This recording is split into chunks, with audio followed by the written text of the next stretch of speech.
Good morning. My name is Philip Jones. This is the Let's Talk segment of A Second Chance.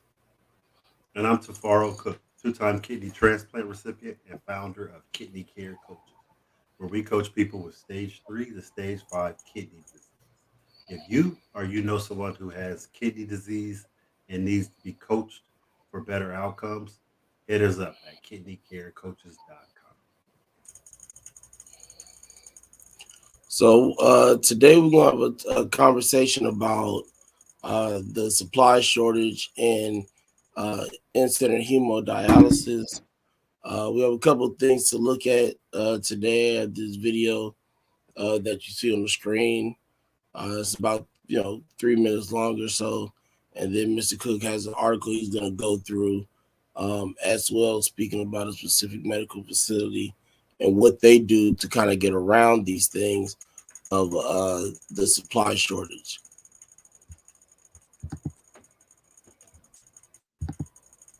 Supply shortage due to COVID-19 is putting some of the most vulnerable at risk. Kidney patients who rely on dialysis say their treatments are being cut short. Without that therapy, they could get sick or die. Investigative reporter Sean Mercedes spoke to patients lives depend on. I was in the fourth quarter of kidney failure. So the only thing to keep me living was to take dialysis 3 days a week. For 7 years, Lawler Nab says he's been getting routine renal replacement therapy.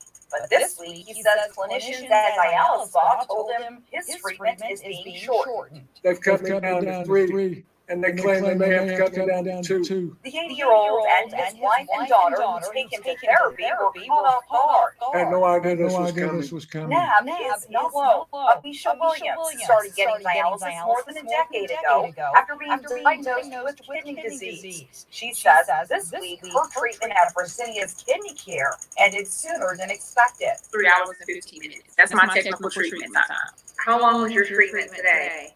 Today I only did a 2-hour treatment. Why? Because they didn't have supplies. Williams says the clinic handed her an emergency treatment packet, which included her physician's prescription so that she could begin looking for dialysis somewhere else.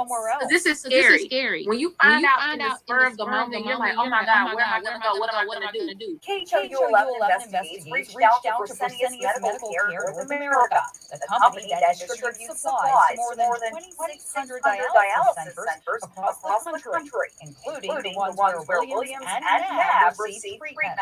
A spokesperson confirmed they are experiencing a shortage of acid concentrate, a fluid used in the dialysis process. He said, in part, our delivery drivers and manufacturing employees have been impacted by COVID-19, which has resulted in supply challenges. The company has called on volunteers and the National Guard to supplement our workforce.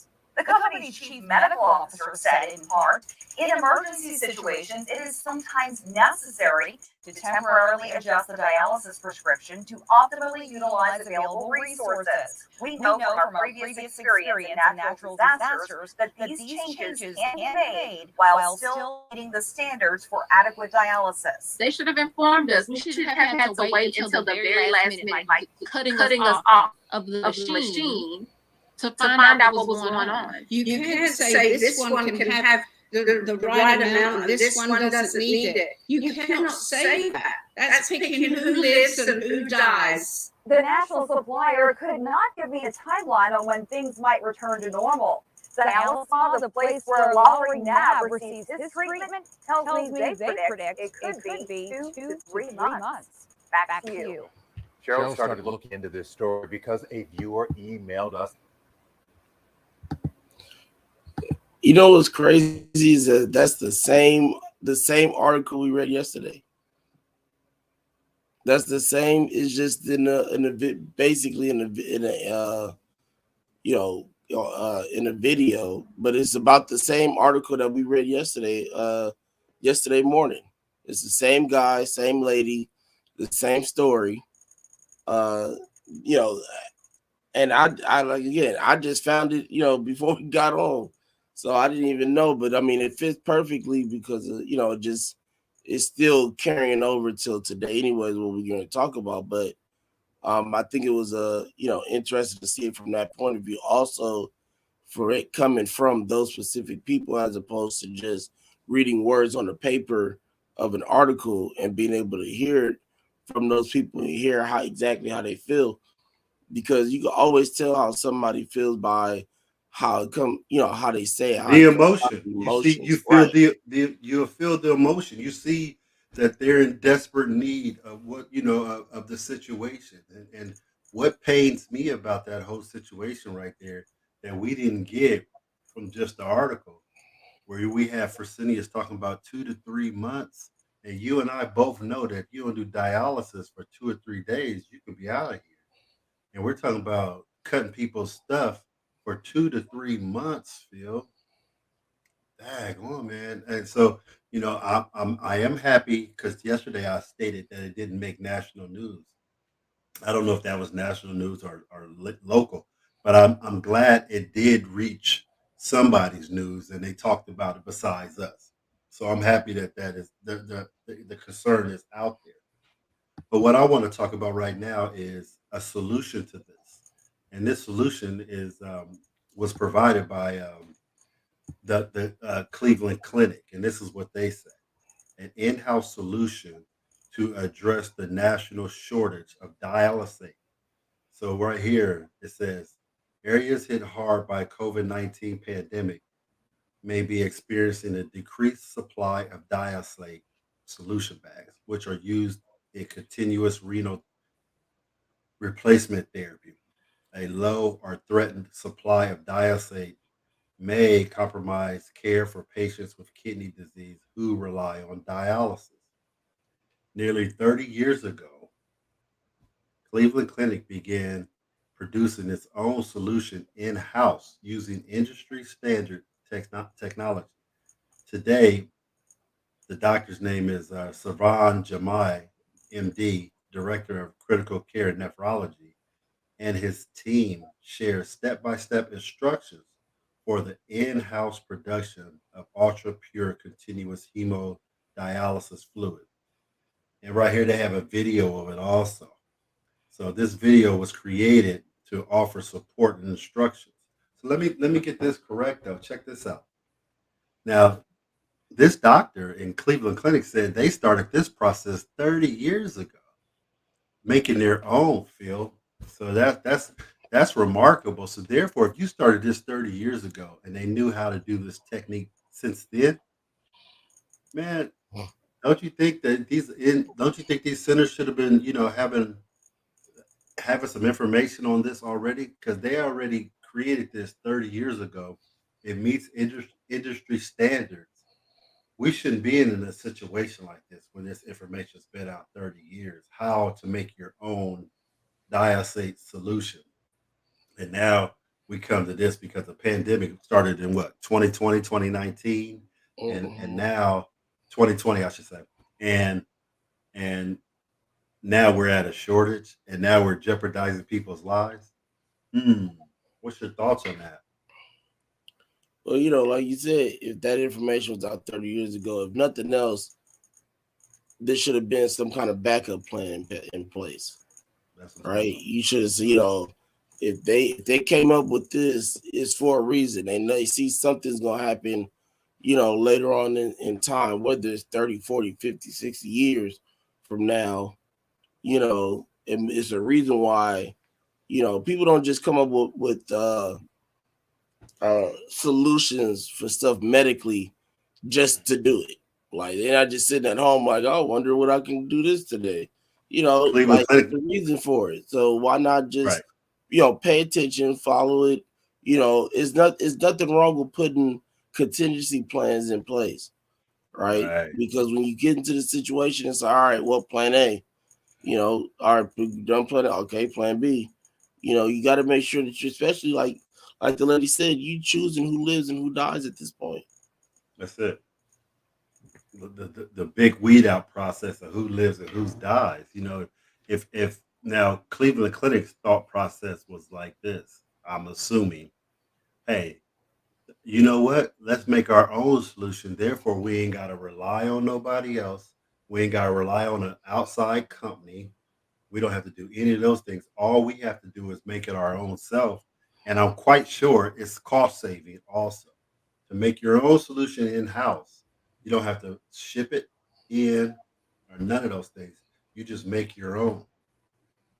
When I used to cut my hair, I cut my own hair. I had to go out to the barbershop. I could just cut my own hair. That's the same analogy where, hey, you take care of everything in house. You ain't got to go sit in a line and wait for the barber. Is he here yet? And all that, and then 5 or 6 people in front of you, and then pay your money also. They had this solution going on a long time ago. You can't tell me that these big dialysis companies didn't know about them doing in-house dialysate, making it their own self. I'm pretty sure they knew that these companies out here are making it themselves. Like you said, they couldn't have put this in practice. Like step B is we can hire Cleveland Clinic or hire somebody else, because Cleveland Clinic might not be the only one that's making their own solution. I'm sure it's not. That's what I'm saying. You mean to tell me that it got down to this? I think somebody dropped the ball when I listened to this, and this information has been out 30 years ago. And check it out. What I just read, they showed a complete video on how to make your own. And they start doing it 30 years ago. Wow. What's that about? What's your thoughts on that, though? What's your thoughts on when I'm saying this, though? What's your real thoughts on now? The information's been out 30 years ago. There's other hospitals or other big clinics around here somewhere in America that make their own solution, but yet and still we come to the pandemic, and this is where this is happening at, where we're starting to see people having lack of dialysate solution, while the information's been out 30 years ago how to make your own. What's your real thoughts on that? What do you think that what's going on? I think the statement that there are a lot of lazy people in the world come into place, because you couldn't even take the time the information is there. It's technically given to you, to say, hey, this is how you do this. The plan was pretty much already done. Like you said, Cleveland is not the only medical facility I'm sure of. I don't know which ones are doing them, but I'm sure. I'm gonna do some research to find out if there's other ones doing it. Yeah, I agree with you. I'm pretty sure that it is. But it can't be rocket science if they put the video up and showing people how to do it. The point I'm making is this: I ain't saying lazy people. I'm not saying that, because these corporations, Well, I don't mean lazy as in physical. I mean lazy as in mental, as in, didn't want to do the work to even just put the plan together and put it in place. So when we get to when we get to a point like this, all you have to do is say, hey, we starting to see this shortage is starting to happen. Let's start to, change, how we do the solution thing. Maybe we'll go, a smaller amount of what we've been doing and add more, making our own, or whatever the case may be. Nobody took the time to sit down and put a backup plan together. That's what I mean by lazy, mentally, as not necessarily as in doing the actual labor handwork. I mean the fact that you couldn't have took the time to do with what Cleveland Medical Center did, which was basically put themselves in a position to not have to deal with the shortage when it gets to this point. What I want to know is how long they've been doing it, literally themselves. Like, I wanted to did they just start off immediately once this plan kind of came together and start making it own from the beginning? Did they take some time? Who are you talking about? Who? Cleveland Clinic Cleveland. or who? Yeah, Cleveland Clinic. Well, Cleveland Clinic said they started it 30 years ago. So, I mean, think about that, though. So this pandemic, all this stuff, SARS, we wasn't even thinking about that 30 years ago. So right. 30 years ago, they already had this information. My question is, if you had the information and knowing how to do it, and they're showing you a video right there on how to make the stuff on your own, and we come to 2020 and now we have a shortage, I think something bigger is going on. It's not just the shortage. Something else is going on because we found out that it's more, they've been making it 30 years. It's public information. And now we're talking about a shortage in dialysis centers. That just don't jive up. It's not, to me, it's not lazy people. To me, it's something where I think it's a little bit bigger than that. I don't know what, but I think it's a little bit bigger than that when the information's been out for 30 years and all of a sudden we have a shortage. It's We're a lot bigger jeopardizing than people's that. lives. It's a lot bigger. I agree with you 100%, Cook. And the other thing that comes to mind with that is when you say that, right? You think 30 years is 2022. 30 years ago, how many epidemics and things that we've been through in the past 30 years? You know, just on GP, you got 9/11 situation, you got anthrax situation, which could have been way worse than what it actually was. But we were blessed enough to get it contained and kind of put everything back, together normally. We had that flu issue some years ago. There's a number of things that are in the circle of what, and I say the circle because it's not identical or even the same level of COVID, but it's in that, it's in that circle. It's in that area of pandemic, if you will. Right. That's what you're saying. Right. We've had these issues over the past 30 years. So it's not like we've never been in a position to where you should have been thinking about something like this anyways. That's all I'm saying. Well, hold on, though. My thought process is this, too.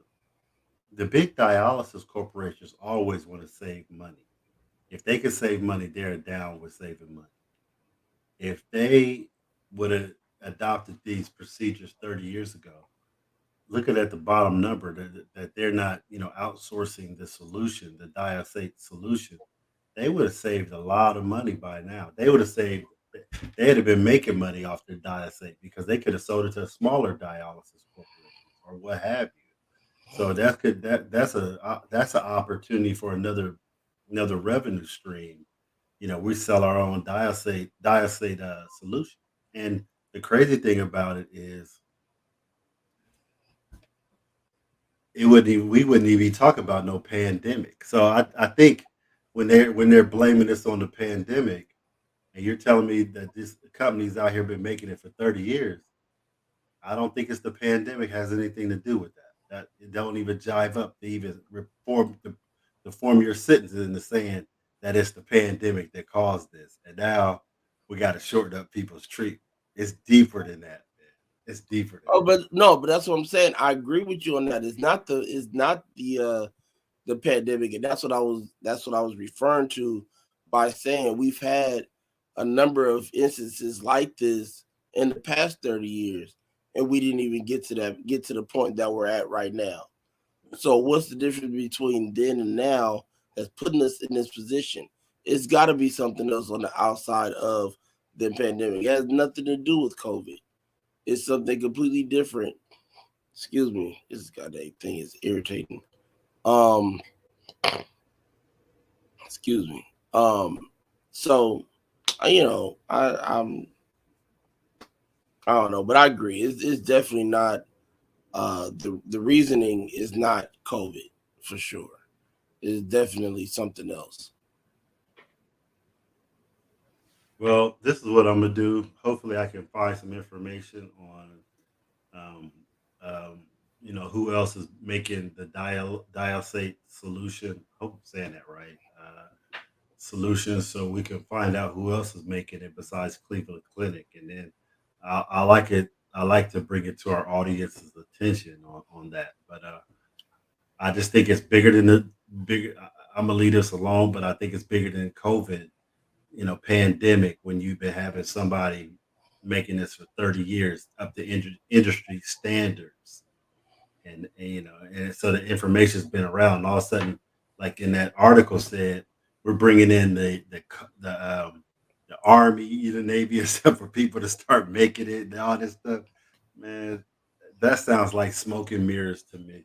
But that's all I got to say about that. I'm done. Yeah, I'm pretty sure that it's something that will, have to come back and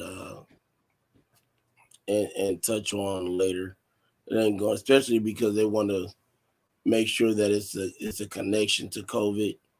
So it'll be, some more stuff that comes out of there. It seems like the easy way to say things is just to blame it on the pandemic. Oh, it's the pandemic, and then no one's supposed to question anything. But when you got other information out here like that, it clearly can't be the pandemic, because these people they've been making this diet say before 2000, and you gonna sit there and say it's the pandemic? Man, come on. If you do an ounce of research, you can find out that ain't the truth. Right. Well, let's take. We had 23 minutes. Take about 5 minutes, and let's see what that video you was talking about looks like. We don't have to watch the whole thing because I think it's like 13 minutes, but just a quick to just kind of see what it was talking about. Give me 1 second.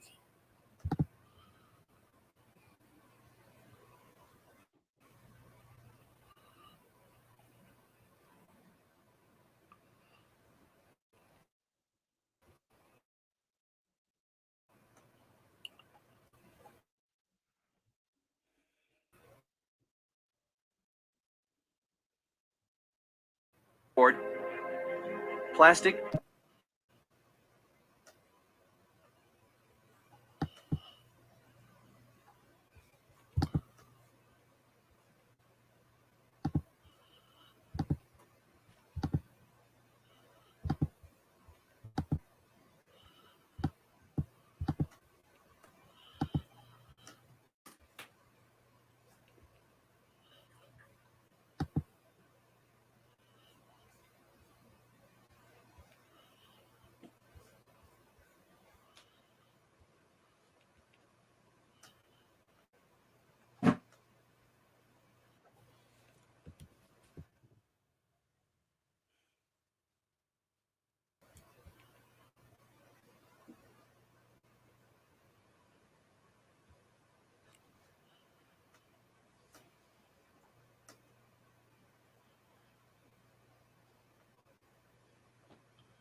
My name is Sevag Demirjian. I'm the Director of Critical Care Nephrology at Cleveland Clinic.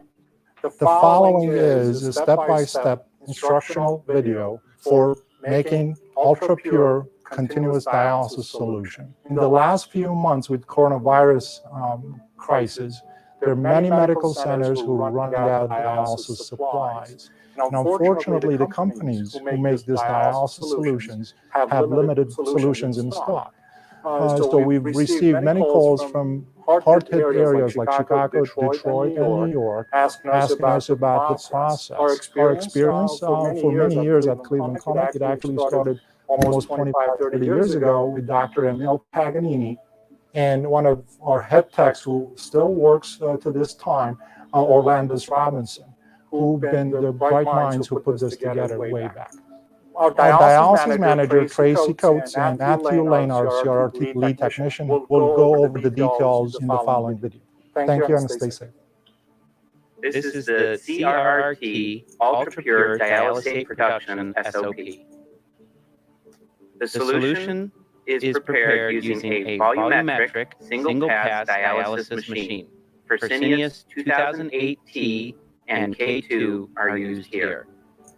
These single-patient proportioning dialysis machines use two concentrates, acid and bicarbonate, and mixes reverse osmosis product water with the concentrates to create dialysate.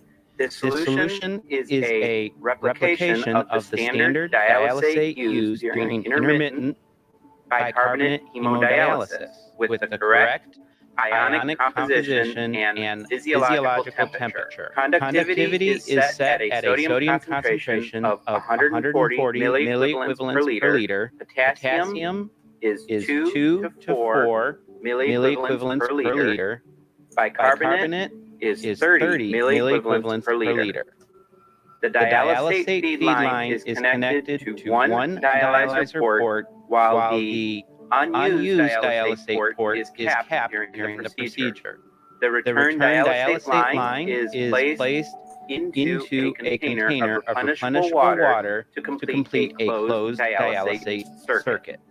Dialysate is then inflowed at 800 milliliters per minute into the dialysate compartment of a high-flux, hollow fiber, polycell foam membrane dialyzer, Fresenius F160 here, and allowed to transfer by backfiltration into the dialyzer blood compartment through sterile lines and splitter, from which it is collected into sterile 6 to 8 liter peritoneal dialysis cycler drainage bags. The non-draining side of the dialyzer blood compartment is fed into a sterile line, which is clamped during the procedure.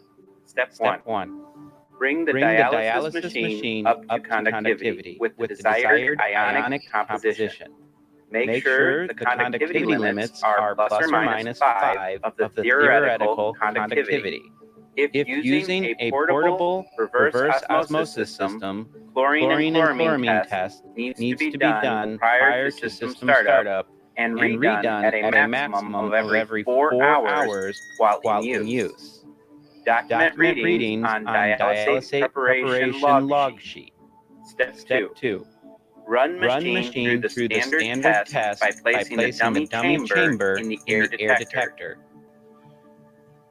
Step 3. Clamp the F160 dialyzer into the machine, arterial side up. Mark the date, time, and technician initials on the side of the dialyzer. Step 4. Fill a jug with wasted dialysate from the drain line of the production machine by placing the drain line in the jug during machine testing. Step 5. Remove the straight DIN line from packaging. Step 6. Using aseptic technique, remove the cap from the venous blood port of the dialyzer and attach the straight DIN line. Attach a hemostat to this DIN line. Uncap and place the distal end of the DIN line in the jug.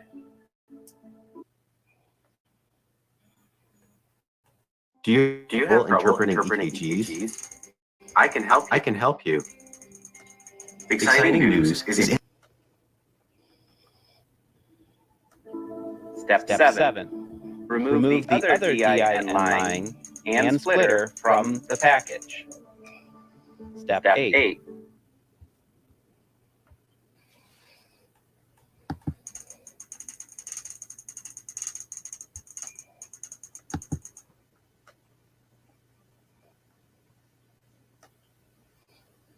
You're muted.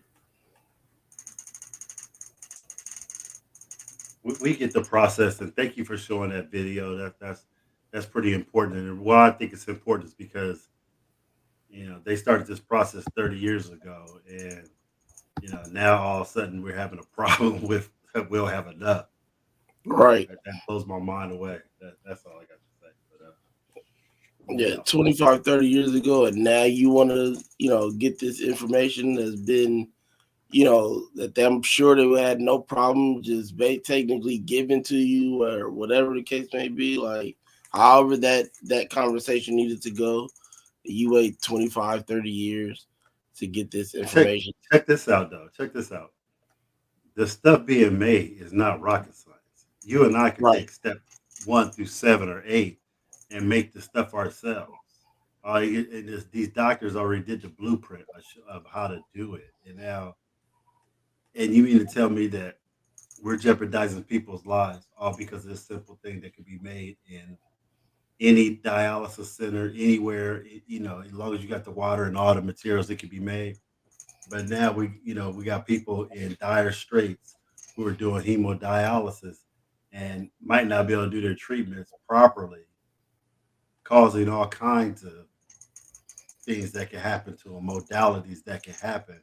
They're already not in the best health. And now we got it because of the pandemic. But I'm done. I don't have anything to say. Thank you for the video. Yeah, what's funny is that when I listen to stuff like this and we talk about these conversations, I think about those stupid school decisions we used to make with homework assignments. Like you knew earlier in the semester you had a project due, and you went the whole semester without getting this book. You had a friend had the book. You didn't need to go buy it. No, nothing. You had all this. You could have got help from 18 billion people around school, and you waited till the teacher says, all right, assignment is due in 2 days. And now all of a sudden you run around, hey, can I get that book? Let me get that book. I got to do this assignment. Like, you wait till now. Like, I'm supposed to stop doing what I'm doing. But see, I've seen these companies be on top of stuff beforehand like a mug. Just like when, they're talking about in 2025, 80% of people being on home dialysis. Man, they've been working on this 5 years before they talking about that. We got companies buying other companies, getting themselves in the right positions so they can do the right things. And here we got this, and this just falls by the wayside. That's why I think there's a bigger situation than just a dialysis not being. That's all. And I'm gonna leave it at that. Yeah, they got to stop playing with people's lives. I still, hold on to what that lady said.